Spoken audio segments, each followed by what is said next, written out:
Assalamualaikum warahmatullahi wabarakatuh. Kami dari kelompok 3 akan mempresentasikan tentang persepsi dan pengambilan keputusan individu.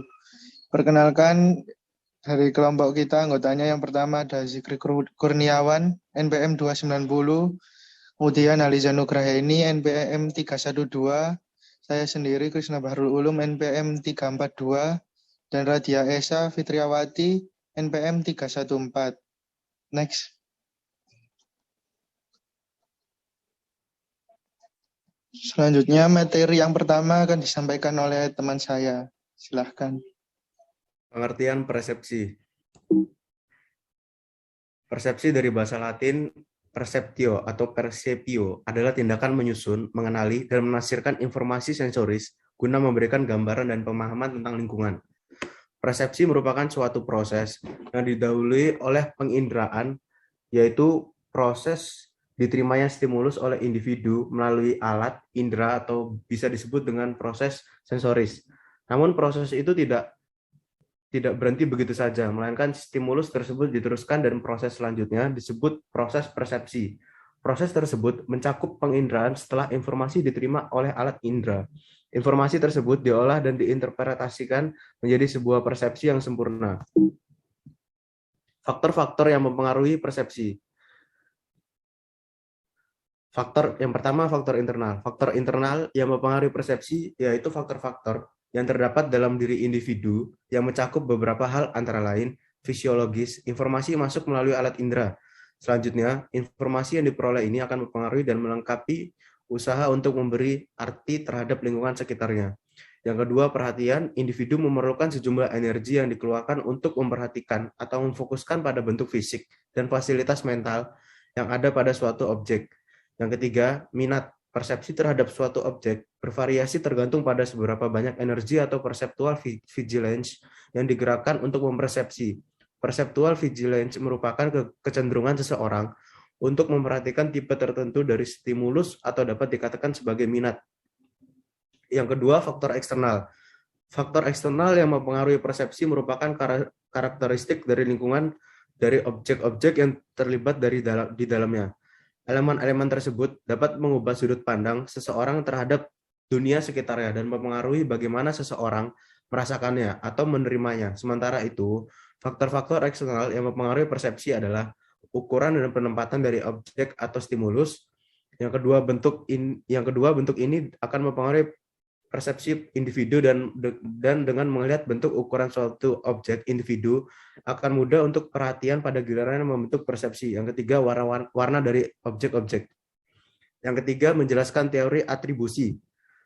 Menurut Fritz Heider, sebagai pencetus teori atribusi merupakan teori yang menjelaskan tentang perilaku seseorang.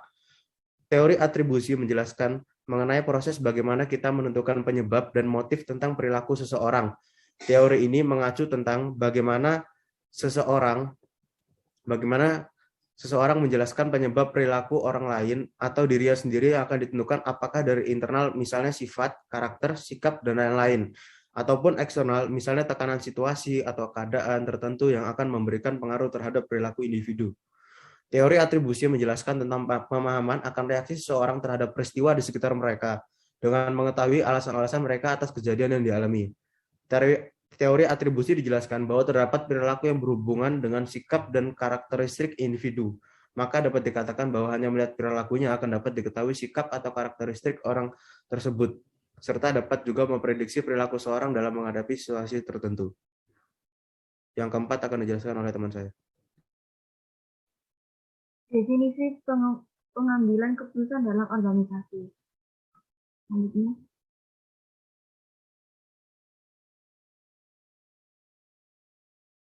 Next. Pengambilan keputusan adalah proses memilih di antara beberapa alternatif. Kadang-kadang proses ini sangat sederhana dan alternatif yang paling baik mudah ditentukan. Kadang organisasi juga akan menghadapi sebuah proses rumit atau organisasi juga akan menemui proses yang berkepanjangan karena alternatif yang ada cukup banyak dan rasional. Bagaimana organisasi harus menentukan ketika organisasi menghadapi persoalan seperti ini? Biasanya keputusan diambil dengan cara berdiskusi, meyakinkan, dan kemudian mungkin dengan cara kompromi di antara para anggota. Selanjutnya akan dibacakan oleh rekan saya.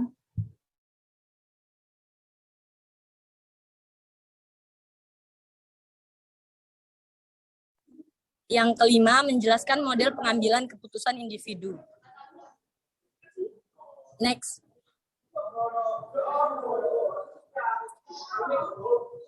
Lima model pengambilan keputusan yang tepat. Yang pertama, rasional. Situasi yang cocok bagi model pengambilan keputusan rasional adalah ketika harus membuat pilihan yang rumit dan beresiko, atau saat harus membuat keputusan bersama orang lain. Meski demikian, model ini tidak efektif bila dilakukan ketika kamu berada di bawah kendala waktu dan situasi yang berubah cepat. Yang kedua, intuitif. Pada dasarnya, model ini memungkinkan untuk membuat keputusan secara intuitif atau naluriah, memberikan hasil yang baik ketika melakukan saat berhadapan dengan masalah di bidang yang sesuai dengan keahlian atau pengalaman.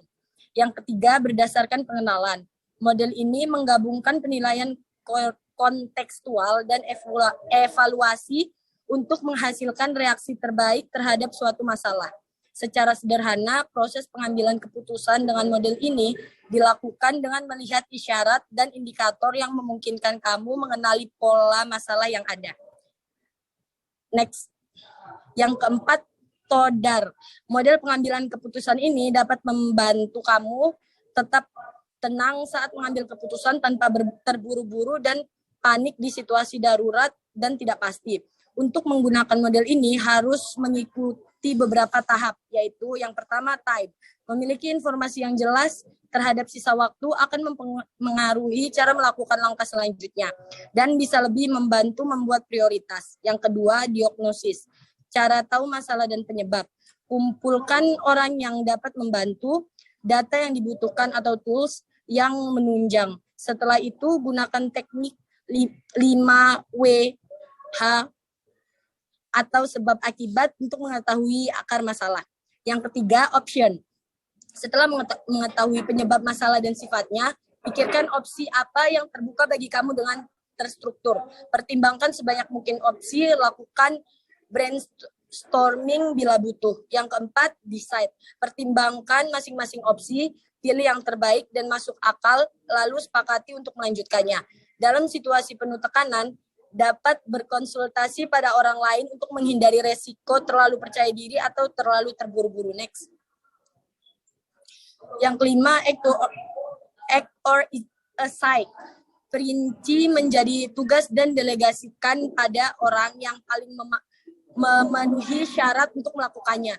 Misalnya, siapa yang akan memimpin proyek perbaikan tersebut, siapa yang bisa menangani siaran pers, dan siapa yang bisa memotivasi orang. Dan yang terakhir, review.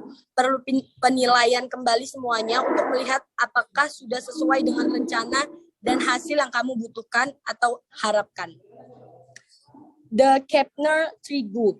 Ada 4 langkah dasar di dalam penerapan model ini, yaitu pertama, penilaian situasi, mengidentifikasi masalah dan menguraikan prioritas. Yang kedua, analisis masalah, menggambarkan masalah dengan mengidentifikasi dan mengevaluasi penyebab.